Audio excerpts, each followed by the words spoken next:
Hey friends, welcome to the Be Chill podcast. This is your host, Bianca Marrujo. I'm using this space to discuss all the things. Let's ride this wave together.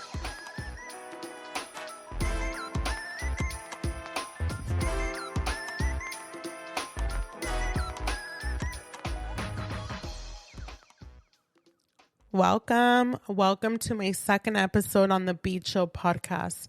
If you listened to my first episode, which was a short introduction episode, thank you. Thank you so much for the support. I truly appreciate it.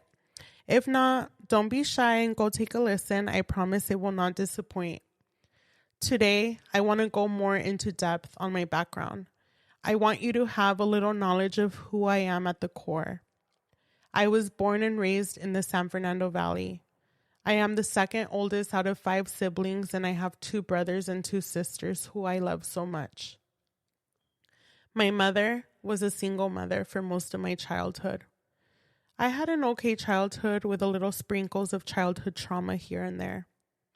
Of course, like a lot of troubled kids, I went through the most traumatic event around 11 years old, which I will get more into detail in a future episode.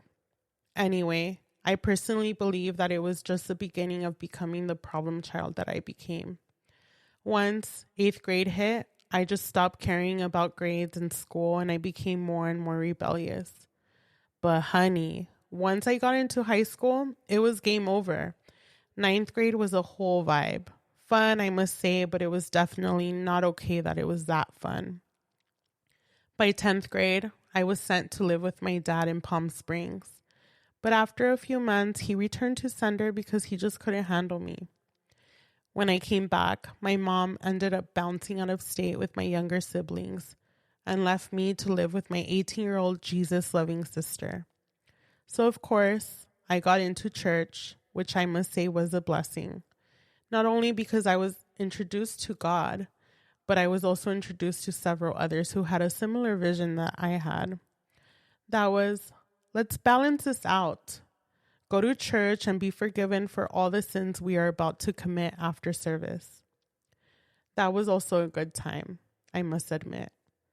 Well, that lasted way longer than it should have because my butt would disappear for days, and I was so scary that I wouldn't answer my phone to tell my sister, who had custody of me, that I was not dead under a bridge. Sorry, sister. I love you. You are a real one. Anyway, eventually she got tired of me and shipped me to my mom to good old Carson City, Nevada. Yeah, I know. What the heck? Well, although I could have gone to a regular high school, me being rebellious, I chose a continuation school.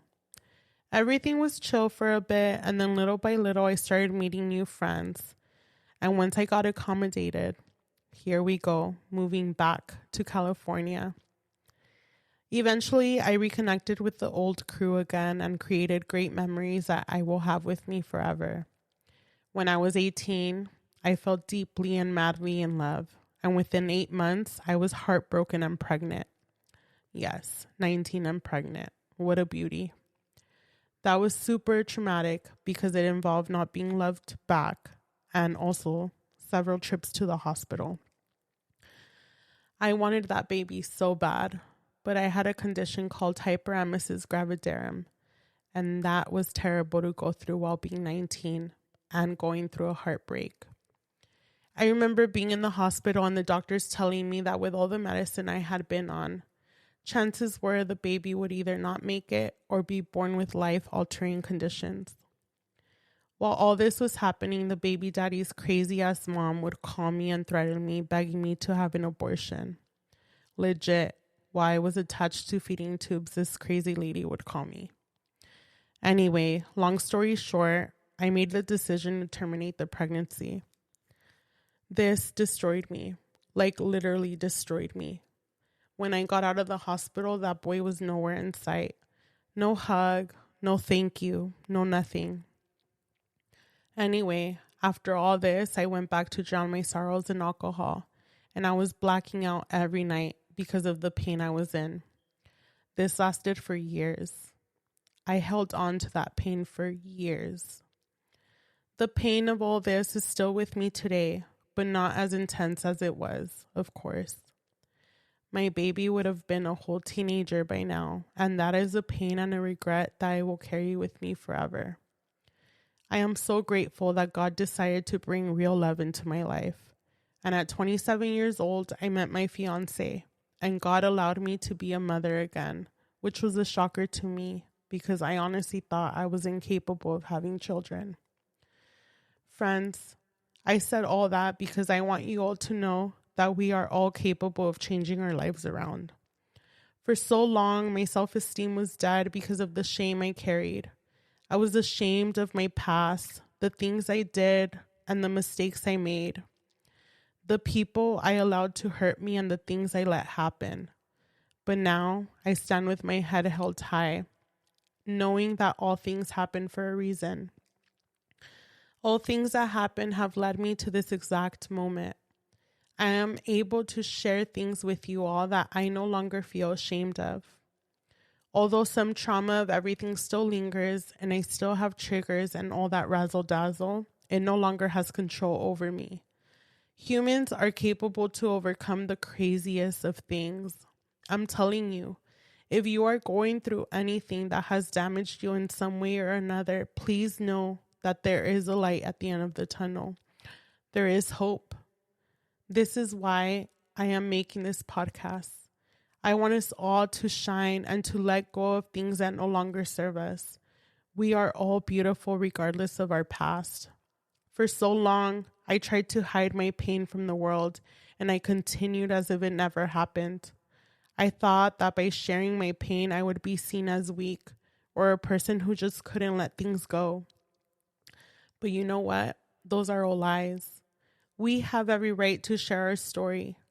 We have a right because it is ours to tell.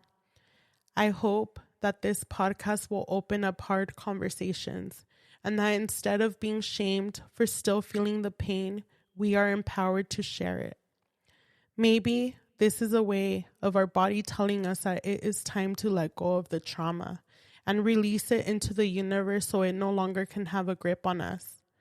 This is what I hope will come out of this podcast, where we as people can become more compassionate for one another and allow us to face our pain head on and then let it go. Thanks for listening. If you enjoyed this episode and you'd like to help support the podcast, please share it with others. Post about it on social media or leave a rating and a review. To catch all the latest from me, you can follow me on @BeChill_podcast on Instagram. Thanks again, and I'll see you next time.